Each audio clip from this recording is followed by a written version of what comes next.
ईशा एक प्यारे से शहर में रहती थी। अपने बाबा के साथ रहती थी। वो लोग बहुत गरीब थे। उनकी जूतों की दुकान थी, मगर उनके हालात देखकर उनसे कोई भी जूते नहीं खरीदता था। वो लोग नए नए जूते बनाकर अपनी दुकान के बाहर लगाते थे। लोगों को वो जूते तो बहुत पसंद आते थे, मगर वो लोग उनसे खरीदते नहीं थे। बाबा, हम सारा दिन सारी रात मेहनत करके जूते बनाते हैं, तो हमसे कोई जूते क्यों नहीं खरीदता। और हर बार की तरह इस बार भी उसके बाबा उसको इस बात पर कोई जवाब नहीं देते। हर बार ऐसा ही होता है। जब भी ईशा अपने बाबा से सवाल पूछती है तो बाबा उसको कोई भी जवाब नहीं दे पाते हैं।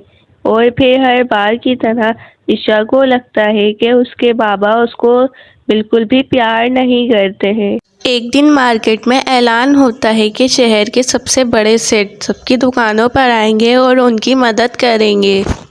ये बात सुनकर शहर के सभी लोग बहुत खुश थे, मगर ईशा के बाबा बहुत परेशान थे।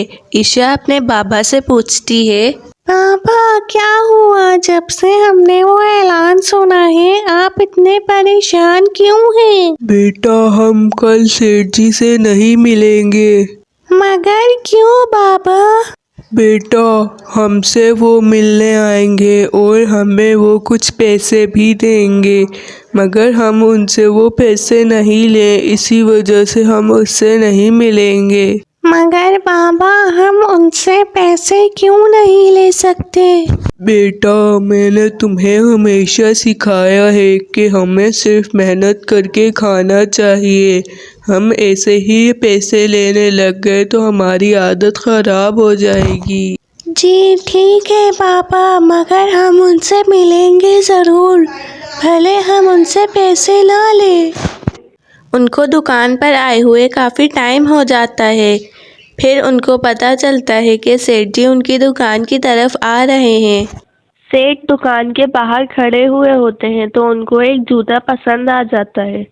सेठ दुकान के अंदर आते हैं और उनसे पूछते हैं, आप लोगों को कोई परेशानी तो नहीं है? नहीं, हम अपनी छोटी सी दुकान में बहुत खुश हैं। फिर सेठ जी उनको कुछ पैसे देने लगते हैं। ये लें, ये थोड़े से पैसे हैं, आप मेरी खुशी से ये रख लें। नहीं, हम ये पैसे नहीं रख सकते। आप मुझे वो जूते दे दें, मैं आपसे वो खरीदना चाहता हूँ।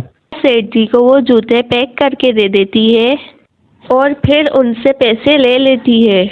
जब ईशा अपने घर जा रही होती है तो उसको रास्ते में एक आदमी मिलता है। वो आदमी ईशा को रोकता है। मैं सेठ जी से पैसे लेने की वजह से उनको अपनी दुकान का सबसे महंगा जूता बेचा। नहीं, ये आप क्या कह रहे हैं? ऐसा कुछ भी नहीं है। सेठ जी को वो जूता बहुत पसंद आया था, उन्होंने अपनी मर्जी से वो जूता खरीदा है। नहीं, तुम झूठ बोल रही हो। तुम्हारी दुकान से कोई जूते नहीं लेता, तो इसीलिए तुमने ऐसा किया ताकि तुम्हारी दुकान से हर कोई जूते खरीदे।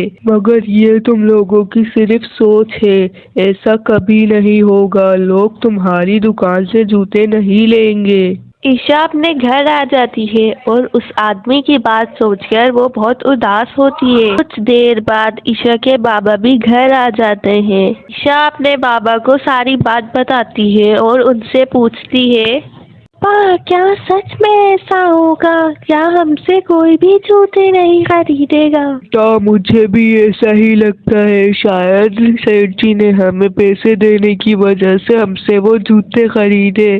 नहीं बाबा, ऐसी बात नहीं है। वो जूते हमारी दुकान में सबसे खूबसूरत जूते थे और मुझे ऐसा लगता है कि सेठ जी दोबारा आएंगे हमारी दुकान पर। और फिर ऐसा ही होता है। 3 दिन बाद सेठ जी उनकी दुकान पर आते हैं और उनसे कहते हैं, आज से आप लोग मेरे और मेरे घर वालों के जूते भी बनाएंगे।